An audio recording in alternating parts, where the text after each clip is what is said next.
Police ભરતીને લઈ હાઈકોર્ટનો સરકારને આદેશ આપવામાં આવ્યો છે। સરકારે રજૂ કરેલી એફિડેવિટ હાઈકોર્ટે ફગાવી દીધી છે। ફરીથી એફિડેવિટ રજૂ કરવા હાઈકોર્ટનો આદેશ છે। ભરતી માટે નિયમો બનાવવા હાઈકોર્ટનો આદેશ।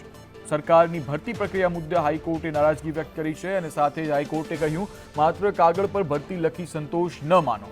ગુજરાત હાઈકોર્ટે ભરતીની ખાલી જગ્યાએ મુદ્દે લીધી છે નોંધ। આઈબીમાં 970, એસઆરપીમાં 23,516 જગ્યા ખાલી હોવાની હાઈકોર્ટની નોંધ। પીએસઆઈની 539માંથી 149 જગ્યા ખાલી હોવાની કોર્ટની નોંધ લેવામાં આવી છે। સાથે જ ખાલી જગ્યાઓની ભરતીમાં સરકાર ઢીલાશ મૂકતી હોવાની નોંધ પણ હાઈકોર્ટ દ્વારા લેવામાં આવી છે અને કહ્યું છે કે ભરતી પ્રક્રિયા ઝડપી કરવા સરકારને હાઈકોર્ટ દ્વારા આદેશ આપવામાં આવ્યા છે।